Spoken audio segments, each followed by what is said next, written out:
Bonjour mes chers amis sur votre chaîne éducative. Aujourd'hui, nous allons aborder une leçon de vocabulaire. Utiliser un dictionnaire. Je pense que tout le monde a un dictionnaire. Lorsque nous avons besoin de chercher un mot nouveau que l'on ne connaît pas, qu'on juge difficile, nous prenons le dictionnaire et nous cherchons le mot, par ordre alphabétique bien sûr. Regardez bien ces deux petits encadrés. Nous allons prendre connaissance du contenu. Lecteur, lectrice. Nom masculin, féminin. Alors, c'est quoi un lecteur? C'est quoi une lectrice? C'est une personne qui lit pour son plaisir ou pour apprendre quelque chose. Coralie est une grande lectrice. Elle lit au moins 3 livres par semaine. C'est très intéressant de lire. Lecteur, nom masculin, appareil qui sert à reproduire des sons, des images. Ici, nous avons une autre explication du mot lecteur. Hassan a un nouveau lecteur de CD. Lecture non féminin. Alors, c'est quoi la lecture? C'est une action de lire. Salomé adore la lecture. La lecture de romans policiers est l'occupation favorite de David. Faire la lecture. Lire à haute voix. Ma mère me fait la lecture tous les soirs. 3. Ce qu'on lit. Alice a emmené de la lecture avec elle sur la plage. Nous allons prendre connaissance du deuxième encadré. R, N, F, nom féminin. Premièrement, terrain où l'on bat le grain. En partie, le blé. Deuxième explication. Nid d'oiseau, de proie ou surface plane sur laquelle ils le construisent. Explication numéro 3. Terrain délimité et aménagé pour une activité, une fonction, aire de jeu, de stationnement, d'atterrissage, de lancement. 4. Géométrie, nombre mesurant une surface, mesure d'une surface. Physiole, région anatomique ayant un rôle déterminé. Aire cérébrale. Zone, secteur où se produit un fait observable. Domaine, aire d'influence, d'activité, aire linguistique. Alors, la consigne, nous allons prendre connaissance de la consigne. Quel est le mot que l'on définit dans chaque encadré? Nous allons relever aussi expliquer les abréviations utilisées et sur quoi te renseignent-elles? À quoi servent les numéros et pourquoi certaines phrases sont-elles en italique? Le mot qu'on définit dans chaque encadré, c'est le mot lecteur, lectrice, lecteur et R. Regardez bien les abréviations. Nous avons comme abréviation, regardez bien l'abréviation, NF. NF veut dire donc nom féminin. Une abréviation, c'est le raccourcissement d'un mot. Donc, elle consiste donc toujours en une suppression plus ou moins importante. Au lieu d'écrire le mot en entier, j'écris ce qui me paraît le plus important. Cela s'appelle abréger le mot. Regardez. V pour verbe. Donc, dans le dictionnaire, je trouverai V pour verbe. Adj pour adjectif. Sin pour synonyme. Adv pour adverbe. NF, nom féminin. NM, nom masculin. Ces abréviations, je les trouve toujours dans le dictionnaire.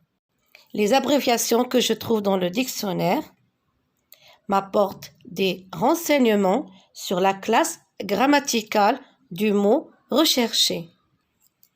Et aussi les numéros, regardez, 1, 2, 3, 4, 5, 6, ici 1, 2, 3. Les numéros montrent que le mot a plusieurs sens. Par exemple, le mot R, regardez bien le mot R, on a trouvé 6 sens de ce mot. Alors, les numéros montrent que le mot a plusieurs sens.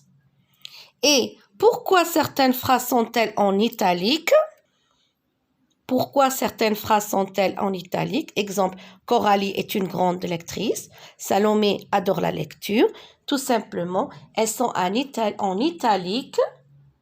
Pourquoi? Parce qu'elles introduisent des exemples. Toutes les phrases que vous trouvez en italique dans le dictionnaire, c'est pour nous donner des exemples pour mieux comprendre le sens du mot recherché. Alors, les activités dans le fichier élève page 16, vous les visionnerez prochainement. Je m'exerce. Dans cette activité, les mots suivants changent de sens selon le contexte. Le mot change de sens selon le contexte. Formule pour chaque sens que tu connais une phrase. Alors, on va essayer avec chaque mot, selon le contexte, d'utiliser le mot dans plusieurs sens. Nous avons le mot bande, croissant, figure, opération, centre, ensemble, large, plat, rayon, règle, reste, tronc. Alors ces mots, nous allons les utiliser dans différentes phrases. Par exemple, pour le mot bande. Première explication. Il sort avec une bande de copains. Une bande de copains, ça veut dire plusieurs amis. Deuxième explication. Il a mis une bande adhésive sur la blessure. Lorsqu'on tombe, qu'on se fait mal, on met une bande adhésive sur la blessure. Bien sûr, après l'avoir nettoyée. Troisième explication. Une bande de gazon entoure la maison. Alors, regardez le mot bande. J'ai trouvé 3 sens, donc 3 phrases. Pour le mot croissant, bien sûr, tout le monde a déjà goûté un croissant. J'ai pris un croissant pour le déjeuner. Deuxième explication, le croissant rouge marocain. Troisième explication, le croissant de lune est très petit. Si vous observez en haut dans le ciel la nuit, on observe la lune. Le croissant de lune est très petit. Pour le mot figure, lave-toi la figure. Le synonyme de la figure, le visage. Lave-toi la figure. Première explication. Deuxième, le carré, le triangle sont des figures géométriques. Pour le mot opération, première explication, maman a subi une opération chirurgicale. Lorsque on a des problèmes de santé, quelquefois, on se dirige vers l'hôpital pour subir une opération chirurgicale. Deuxième explication, cette opération de calcul est facile. L'opération de calcul qu'on fait en mathématiques. Des fois, elle est compliquée, quelquefois, elle est facile. Regardez le mot opération. Je l'ai utilisé dans 2 phrases, mais chaque phrase n'a pas le même sens. Pour le mot large, première explication, la route est large. Deuxième explication, le bateau navigue au large, sur la mer, au loin. Le bateau navigue au large. Pour le mot rayon, première explication, les rayons du soleil illuminent le jardin. Les rayons du soleil illuminent le jardin. Le diamètre est égal au rayon multiplié par 2. Plat. Je vais utiliser le mot plat dans un sens différent dans 2 phrases. C'est un terrain plat.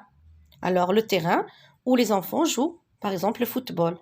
Un plat, deuxième explication, un plat de couscous délicieux. Le plat, c'est ce qu'on peut servir, par exemple, aux invités. Pour le mot règle, retenez bien cette règle. Alors, la règle, bien sûr, c'est ce qu'on retient après avoir fait une leçon. Retenez bien cette règle.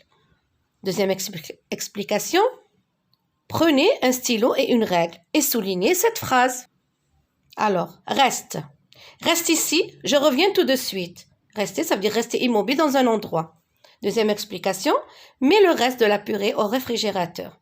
Quelquefois, lorsqu'on mange, il reste des restes et on le met au réfrigérateur. Qu'est-ce que je dois retenir de cette leçon? Le dictionnaire est l'outil qui renseigne sur les mots d'une langue. Lorsque j'ai besoin de chercher l'explication d'un mot, j'utilise le dictionnaire. En langue française, les informations données sur le mot sont présentées en abrégé. une abréviation pour chaque mot. La nature et le genre d'un mot, NM, non masculin, NF, non féminin, adj pour adjectif, adv pour adverbe, ainsi de suite. Les synonymes ou les contraires d'un mot, SYN, sin, contraire, CONT, con.